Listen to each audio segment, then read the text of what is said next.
Hello, everybody. In these uncertain times, I've been having quite a few queries about funerals and planning them and things like that. So I thought I would bite the bullet and talk to you a bit about funerals and death and dying, and about the conversations I think you should have. It's far easier to have the conversations with your friends and relatives about what happens when you die, or what you might want to happen if you're seriously ill and you can't make your own decisions when you're actually not in that situation and not expecting to be in that situation. It's easier for you, it's easier for your friends and your family, so that when they are in the middle of their grief, when they are in the middle of panic, they know what your wishes would be. They know what the decisions are because you've already made them in advance. So, for example, I already know that my parents don't want to be resuscitated. I already know that my mother's funeral preference is to be placed in an orange box and chucked off the edge of a cliff. I'm not quite sure how legal that is, but I know what their preferences are. I know what their preferences are about organ donation. In the same way, my partner, my parents, people with powers of attorney all know what my wishes are. That they should get rid of me as quickly and as easily as possible and give glory to God while they do it. That if any bits of me are useful, then they're to be used, and that they're not to strive to keep me alive. Those are my wishes. It's as simple as that. We've had the conversation. So if they're forced to make those decisions, the decisions are already made for them. So nobody expects to die. Nobody expects to get seriously ill, but it happens. First of all, have you made a will?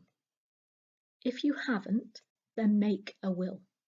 It makes things so much easier for family and friends.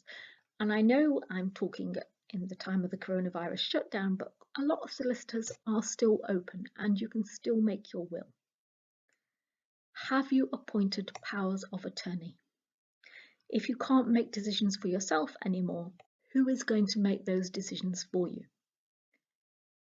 At the moment, two close friends of mine, and actually my mother, are my powers of attorney. Because if I die or if I get ill, I want somebody to make those decisions for me. So get powers of attorney and get them signed and registered. Funerals. What type of funeral do you want? Do you want to be buried? Do you want to be cremated? Do you not care either way? Do you just want to go with the cheapest option? What do you want? If you're in a relationship with a partner, what would they want? Would they want to be buried? Would they want to be cremated? Because sometimes you might want to do the same thing. If you are going to be cremated, do you then want your ashes to be buried in a little casket? Do you want them to be scattered in a churchyard? Or do you want to chuck them off the top of a mountain? What do you want doing with them? It's a good question to ask. Do you want the service to be a church service or a secular service? What reflects you? Now, at the moment, due to the coronavirus, in churches, we're only allowed to do funerals at the graveside or in the crematorium. And we're only allowed to have immediate family and friends who have to stay in their own family groups 2 meters apart. However, from a personal point of view, if that is the case, I have absolutely no objection to that service being Zoomed or Skyped or whatever, and also to hold a memorial service at a later date. So if you decide you want a church service, but at the moment we can't hold one in church, then there's no harm in writing down your favourite hymns to be sung at a memorial service. Okay?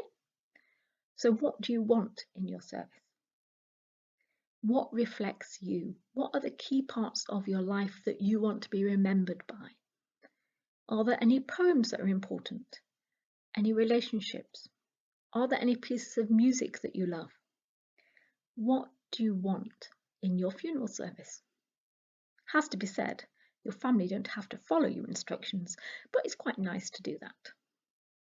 So what do you want in your service? Just have a think about it. Discuss it. If you die in hospital, you may be given, or your family may be given, the option of donating your organs. I'm an organ donor. If I'm dead, then to be quite frank, anybody can have anything of mine that's useful. But you may have other feelings about that. If you do have other feelings, then you need to make them clear. At the moment, Scotland is an opt-in, or rather opt-out. So you have to opt out of having your organs donated. So if you don't want your organs to be donated, make it clear. These aren't easy conversations, and it's never going to be an easy time. But by having the conversations before the crisis point, you make everybody's life easier. I'm a Christian, so for me, dying, I don't want to die at the moment in time. I don't expect to die at this moment of time. But if I die, I'm going to be having a party with God. So it doesn't actually bother me particularly, the thought. It might bother other people. And you tend to find in today's day and age that there are all kinds of euphemisms used for death. They've passed away, right, where have they passed away to? Oh, my father's gone. Where did he go to? Sometimes you need to use the words when I die, because it just makes it very, very clear what you're talking about. Have the conversations, have them now before the crisis comes.